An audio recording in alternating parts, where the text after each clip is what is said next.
ನಮಸ್ತೆ ಎಲ್ರಿಗೂ. ಇವತ್ತೊಂದು ಪುಟ್ಟ ವಿಡಿಯೋ ನಿಮ್ಮ ಜೊತೆ ಶೇರ್ ಮಾಡ್ಕೊಳ್ತಾ ಇದ್ದೇನೆ. ಇದು ಸಹ ಎಲ್ರಿಗೊಂದು ಇರುವಂಥ ಸಮಸ್ಯೆ. ರಾತ್ರಿ ಮಲಗಿದ ತಕ್ಷಣ ಗೊರಕೆ ಹೊಡಲಿಕ್ಕೆ ಸ್ಟಾರ್ಟ್ ಮಾಡ್ತಾರಲ್ಲ, ಅದು ಒಂದು ಎಷ್ಟು ಇರಿಟೇಟ್ ಆಗ್ತದೆ ಅಂತ ಹೇಳಿದರೆ, ಅದಕ್ಕೆ ಒಂದು ಸಣ್ಣ ಒಂದು ಮನೆಮದ್ದನ್ನು ಹೇಳ್ತೇನೆ.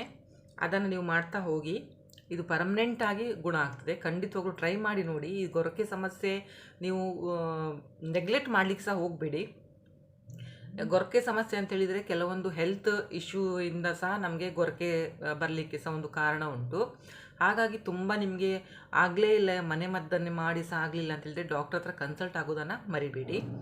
ಹಾಗೆ ಯಾರಾದರೂ ಹೊಸಬ್ರು ನನ್ನ ಚಾನಲ್ ನೋಡ್ತಾ ಇದ್ದರೆ ಪ್ಲೀಸ್ ಸಬ್ಸ್ಕ್ರೈಬ್ ಮಾಡ್ಕೊಂಡು ವಿಡಿಯೋ ನೋಡಿ, ಹಾಗೆ ಲೈಕ್ ಮಾಡಿ ಮತ್ತು ಶೇರ್ ಮಾಡಿ, ಆದಷ್ಟು ಶೇರ್ ಮಾಡಿ. ಯಾಕಂತೇಳಿದರೆ ಈ ಗೊರಕೆ ಸಮಸ್ಯೆ ಅನ್ನೋದನ್ನು ಉಂಟಲ್ಲ, ಈಗ ಪಕ್ಕದಲ್ಲಿ ಯಾರು ಮಲಗಿದ ಅವರಿಗೊಂದು ಎಷ್ಟು ಡಿಸ್ಟರ್ಬ್ ಆಗ್ತದೆ ಅಂತೇಳಿದರೆ ಆ ಗೊರಕೆ ಸಮಸ್ಯೆಯಿಂದ. ಅಂದರೆ ಮಲಗಿದವರಿಗೆ ಗೊತ್ತಿರುವುದಿಲ್ಲ, ಅಂದರೆ ಅವರಿಗೆ ನಿದ್ದೆ ಬಂದಿರ್ತದಲ್ಲ, ನಿದ್ರೆಯಲ್ಲಿ ಅವರು ಎಷ್ಟು ಗೊರಕೆ ಹೊಡಿತಾರೆ, ಬೇರೆಯವರಿಗೆ ತೊಂದರೆ ಆಗ್ತಾ ಉಂಟು ಅಂತೇಳಿ ಸಹ ಅವರಿಗೆ ಗೊತ್ತಾಗೋದಿಲ್ಲ. ಮತ್ತು ಇದು ಈ ಸೆಕೆಗಾಲದಕ್ಕಿಂತ ಈ ಚಳಿಗಾಲ ಮತ್ತು ಸ್ವಲ್ಪ ಮಳೆಯೆಲ್ಲ ಇರ್ತದೆ ನೋಡಿ, ಆ ಟೈಮಲ್ಲಿ ಈ ಗೊರಕೆ ಜಾಸ್ತಿ ಬರ್ತದೆ. ಆ ಕೋಲ್ಡಿಗ ಏನೋ ಗೊತ್ತಾಗೋದಿಲ್ಲಲ್ಲ ಒಮ್ಮೊಮ್ಮೆ. ಅಂದರೆ ಅದು ಚೆಸ್ಟಲ್ಲಿ ಕಫ ಕಟ್ಟಿದಾಗ ಸಹ ಗೊರಕೆ ಬರ್ತದೆ, ಶೀತ ಆದಾಗ ಸಹ ಒಂಥರ ಗೊರಕೆ, ಟಯರ್ಡ್ ಆದಾಗ ಸಹ ಗೊರಕೆ ಬರ್ತದೆ.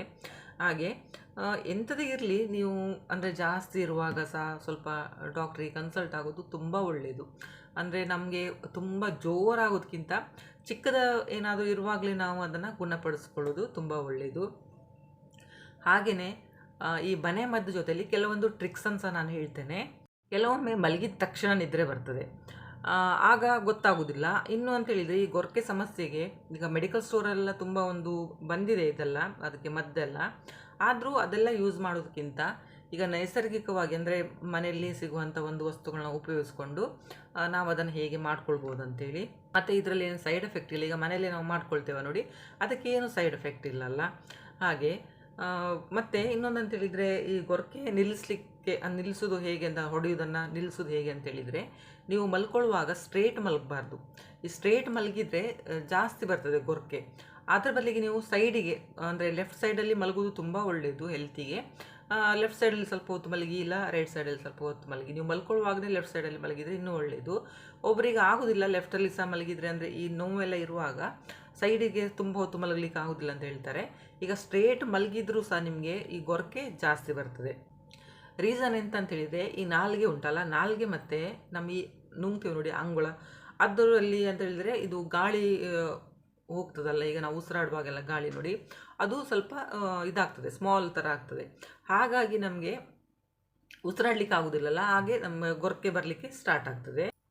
ನೀವು ಈಗ ಲೆಫ್ಟ್ ಅಥವಾ ರೈಟಿಗೆ ಮಲಗೋದ್ರಿಂದ ಸ್ವಲ್ಪ ಗೊರಕೆ ಬರೋದು ಸ್ವಲ್ಪ ಕಮ್ಮಿ ಆಗ್ತದೆ. ಆದಷ್ಟು ನೀವು ಟ್ರೈ ಮಾಡಿ. ಒಂಚೂರು ಲೆಫ್ಟ್ ಸೈಡಿಗೆ ಮಲಗೋದು ತುಂಬ ಒಳ್ಳೆಯದು, ಲೆಫ್ಟಿಗೆ, ಅಂದರೆ ನಮ್ಮ ಹಾರ್ಟಿಗೆಲ್ಲ ತುಂಬ ಒಳ್ಳೇದು ಅಂತ ಹೇಳ್ತಾರಲ್ಲ ಡಾಕ್ಟ್ರ್ನವರು. ಇದು ಒಂದು ವೇಳೆ ನಿಮಗೆ ಲೆಫ್ಟಿಗೆ ಮಲಗಲಿಕ್ಕಾಗಲಿ ಸ್ವಲ್ಪ ಹೊತ್ತು ರೈಟ್ ಸೈಡಲ್ಲಿ ಸಹ ಮಲ್ಕೊಳ್ಬೋದು.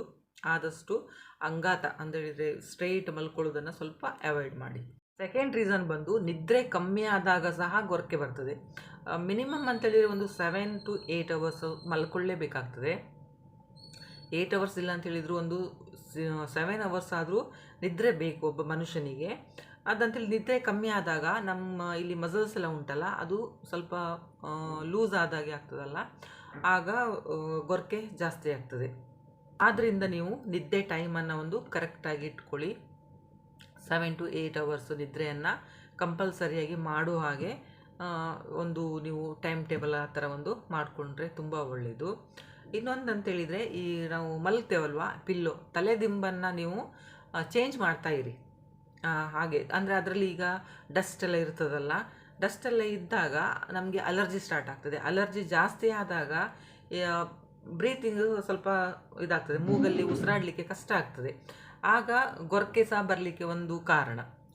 ಮೂಗು ಬ್ಲಾಕ್ ಆದಾಗ ನಮಗೆ ಬಾಯಲ್ಲಿ ನಾವು ಉಸಿರಾಡ್ತೇವಲ್ವ, ಅದು ಸಹ ಒಂದು ರೀಸನ್ ಆಗ್ತದೆ ಗೊರಕೆ ಬರಲಿಕ್ಕೆ.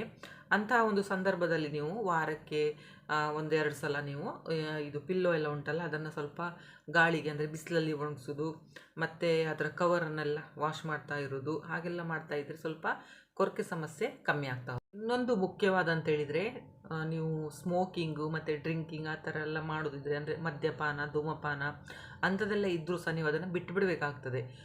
ಅದು ಮಾಡಿದಾಗ ಸಹ ನಿಮಗೆ ಗೊರಕೆ ಜಾಸ್ತಿ ಆಗ್ತದೆ ಅದರಿಂದ. ಅದೆಲ್ಲ ಸ್ವಲ್ಪ ಬಿಡೋದು ತುಂಬ ಒಳ್ಳೆಯದು.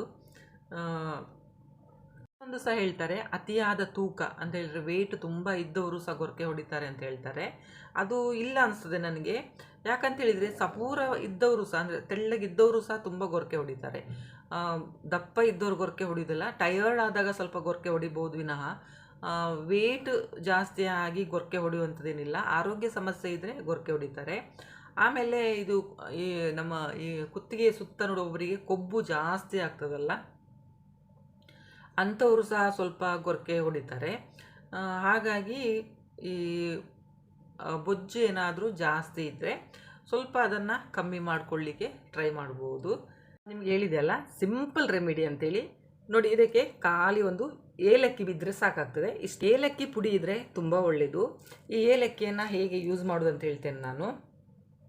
ಗೊತ್ತಾಯ್ತಲ್ಲ, ಏಲಕ್ಕಿ ನೋಡಿ, ಏಲಕ್ಕಿಯಿಂದ ನಾವು ಗೊರಕೆ ಸಮಸ್ಯೆನ ಹೇಗೆ ಕಮ್ಮಿ ಮಾಡ್ಕೊಳ್ಬೋದು ಅಂತೇಳಿ. ನೀವು ಏಲಕ್ಕಿ ಪುಡಿ ಅಂಗಡಿಲಿ ಸಹ ಸಿಗ್ತದೆ, ಅದರ ಬದಲಿಗೆ ಏಲಕ್ಕಿ ಮನೆಯಲ್ಲೇ ನಾವು ಪುಡಿ ಮಾಡಿ ಇಟ್ಕೊಳ್ಬೋದು. ಪುಡಿ ಮಾಡಿ ಇಟ್ಟರೆ ತುಂಬ ಒಳ್ಳೆಯದಿದು. ಈಗ ಇದು ಹೇಗೆ ಯೂಸ್ ಮಾಡ್ಬೇಕಂತ ಹೇಳಿದರೆ, ಈಗ ರಾತ್ರಿ ನಾವು ಮಲಗ್ತೇವಲ್ಲ, ಮಲಗೋದು ಊಟ ಅಂದರೆ ಯಾವಾಗಲೂ ಹೇಳ್ತಾರಲ್ಲ ಮಲಗೋದೊಂದು 2-3 ತಾಸು ಮೊದಲು ಊಟ ಮಾಡೋದು ಒಳ್ಳೆಯದಂತೇಳಿ. ಹಾಗೆಯೇ ನೀವು ಮಲಗೋದು ಅರ್ಧ ಗಂಟೆ ಮೊದಲು 1 ಲೋಟ ನೀರಿಗೆ ಒಂದು ಚಿಕ್ಕ ಚಮಚದಲ್ಲಿ ಒಂದು ಅರ್ಧ ಟೀ ಸ್ಪೂನಷ್ಟು ಏಲಕ್ಕಿ ಪುಡಿಯನ್ನು ಅದಕ್ಕೆ ಮಿಕ್ಸ್ ಮಾಡಿ ಮತ್ತು ನೀವು ಕುಡೀರಿ. ಪ್ರತಿದಿನ ಅಂದರೆ ಡೈಲಿ ನೀವು ಇದೇ ಥರ ಮಾಡ್ತಾ ಬಂದರೆ ಇದರಿಂದ ನಿಮಗೆ ಈ ಗೊರಕೆ ಸಮಸ್ಯೆ ಕ್ರಮೇಣವಾಗಿ ಕಮ್ಮಿ ಆಗ್ತಾ ಹೋಗ್ತದೆ. ಖಂಡಿತ ಟ್ರೈ ಮಾಡಿ. ಇದು ಖಾಲಿ ನಿಮಗೆ ಗೊರಕೆ ಸಮಸ್ಯೆಗಂತಲ್ಲ, ಇದು ಉಂಟಲ್ಲ ಏಲಕ್ಕಿ, ಈಗ ಗೊರಕೆ ಸಮಸ್ಯೆಗಂತಲ್ಲ, ನಿಮಗೇನಾದರೂ ಒಂದು ವಾಮಿಟಿಂಗ್ ಸೆನ್ಸೇಷನ್ ಆ ಥರ ಎಲ್ಲ ಇದ್ದರೆ ಸಹ ಕಮ್ಮಿ ಆಗ್ತದೆ. ಮತ್ತು ತುಂಬ ಒಳ್ಳೆಯದು, ಒಂದು ಡೈಜೆಷನಿಗೆಲ್ಲ ತುಂಬ ಒಳ್ಳೆಯದು. ಆಮೇಲೆ ನಿಮಗೆ ಯೂರಿನ್ ಇನ್ಫೆಕ್ಷನ್ ಇದೇನಾದರೂ ಪ್ರಾಬ್ಲಮ್ ಇದ್ದರೆ ಇದನ್ನು ಜಾಸ್ತಿ ಯೂಸ್ ಮಾಡಲಿಕ್ಕೆ ಹೋಗಬೇಡಿ. ಅಂದರೆ ಸ್ವಲ್ಪ ಹಾಕ್ಕೊಂಡು ಕುಡೀರಿ. ಗೊರಕೆ ಸಮಸ್ಯೆ ಇದ್ದರೆ ಜಾಸ್ತಿ ಯೂಸ್ ಮಾಡಲಿಕ್ಕೆ ಹೋಗಬೇಡಿ. ಫಸ್ಟ್ ಇದು ಹೇಳಿದೆಯಲ್ಲ ಏಲಕ್ಕಿ ಪುಡಿಯನ್ನು ನೀವು ನೀರಲ್ಲಿ ಹಾಕಿ ಕುಡಿಯೋದು. ಇನ್ನು ಸೆಕೆಂಡ್ ಬಂದು ಇದು ಸಹ ತುಂಬ ಒಳ್ಳೆಯದು. ಇದು ಗೋಲ್ಡನ್ ಮಿಲ್ಕ್ ಅಂತಲೇ ಹೇಳ್ತಾರೆ ಇದಕ್ಕೆ. ಗೊತ್ತುಂಟಲ್ಲ ಗೋಲ್ಡನ್ ಮಿಲ್ಕ್ ಅಂತೇಳಿದರೆ ಅರಿಶಿಣ ಮಿಶ್ರಿತ ಹಾಲು. 1 ಲೋಟ ನೀವು ಬಿಸಿ ಹಾಲಿಗೆ ಒಂದು 2 ಟೀ ಸ್ಪೂನಷ್ಟು ಪ್ಯೂರ್ ಅರಿಶಿಣ ಇದ್ದರೆ ತುಂಬ ಒಳ್ಳೆಯದು. ಅದನ್ನು ಮಿಕ್ಸ್ ಮಾಡಿ, ಸ್ವಲ್ಪ ಹಾಲು ಬಿಸಿ ಇರಬೇಕು, ತುಂಬ ಬಿಸಿ ಅಲ್ಲ, ಒಂದು ಉಗುರು ಬೆಚ್ಚಗೆ ಬಿಸಿ ಇದ್ದರೆ ಸಾಕಾಗ್ತದೆ. ಅದಕ್ಕೆ ನೀವು ಮಿಕ್ಸ್ ಮಾಡಿ ಅದನ್ನು ಕುಡಿತಾ ಬರೋದ್ರಿಂದ ಸಹ ನಿಮಗೆ ಗೊರಕೆ ಸಮಸ್ಯೆ ಸ್ವಲ್ಪ ಕಮ್ಮಿ ಆಗ್ತದೆ.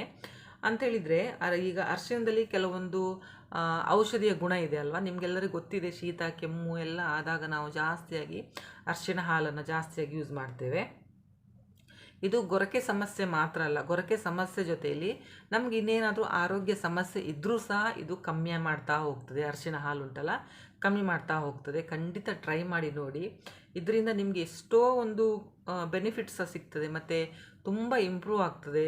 ಇಮ್ಯುನಿಟಿ ಪವರ್ ಜಾಸ್ತಿ ಆಗ್ತದೆ. ಖಂಡಿತ ಟ್ರೈ ಮಾಡಿ ಎರಡೂ ಸಹ ನೀವು. ನಿಮಗೆ ಏಲಕ್ಕಿದು ಪುಡಿ ಆಗಲಿಲ್ಲ ಅಂತ ಹೇಳಿದರೆ ನೀವು ಅರಿಶಿಣ ಪುಡಿಯನ್ನು ಹಾಲಲ್ಲಿ ಮಿಕ್ಸ್ ಮಾಡಿ ಕುಡಿತಾ ಬನ್ನಿ. ಇದರಿಂದ ಸಹ ನಿಮಗೆ ಕಮ್ಮಿ ಆಗ್ತಾ ಬರ್ತದೆ. ಇನ್ನೊಂದು ನೆನಪಿಟ್ಕೊಳ್ಳಿ ಫ್ರೆಂಡ್ಸ್, ನಿಮ್ಗೆ ಏನಾದರೂ ಗೊರಕೆ ಸಮಸ್ಯೆ ಜಾಸ್ತಿ ಉಂಟು, ಉಸಿರಾಡಲಿಕ್ಕೆ ಕಷ್ಟ ಆಗ್ತದೆ ಅಂತ ಹೇಳಿದರೆ ಖಂಡಿತವಾಗ್ಲೂ ನೀವು ಡಾಕ್ಟ್ರಿಗೆ ಕನ್ಸಲ್ಟ್ ಆಗಲೇಬೇಕು. ಕೆಲವೊಂದು ಆರೋಗ್ಯ ಸಮಸ್ಯೆಯಿಂದ ಸಹ ಇದು ಗೊರಕೆ ಸಮಸ್ಯೆ ಕಾಡಲಿಕ್ಕೆ ಅಂದರೆ ತೊಂದರೆ ಕೊಡ್ತದೆ ನಮಗೆ ಅಂತ ಹೇಳ್ತೇನೆ ನಾನು. ವಿಡಿಯೋ ಹೇಗೆ ಅನ್ನಿಸ್ತು ಅಂತೇಳಿ ಕಮೆಂಟ್ ಮಾಡಿ ಹೇಳಿ, ಮತ್ತು ಆದಷ್ಟು ಶೇರ್ ಮಾಡಿ. ಸಿಂಪಲ್ ಆಗಿರುವಂಥ ಒಂದು ಮನೆ ಮದ್ದಿದು, ಯಾರು ಬೇಕಾದರೂ ಸಹ ಇದನ್ನು ಮಾಡಿ ಕುಡಿಬೋದಲ್ವ. ಏಲಕ್ಕಿ ಪುಡಿ ಮಾಡಿಟ್ಟರೆ ಸಾಕಾಗ್ತದೆ, ರಾತ್ರಿ ಮಲಗುವಾಗ ಅದನ್ನು ತೊಗೊಳ್ಬೋದು. ಇಲ್ಲ ಅಂತೇಳಿದರೆ ಈ ಬಿಸಿ ಹಾಲಿಗೆ ಅರಿಶಿಣ ಸಹ ಮನೇಲಿ ಇರ್ತದೆ, ಅದನ್ನು ಸಹ ಹಾಕಿ ಕುಡಿಬೋದು. ವಿಡಿಯೋ ನೋಡಿದ್ದಕ್ಕೆ ಥ್ಯಾಂಕ್ ಯು.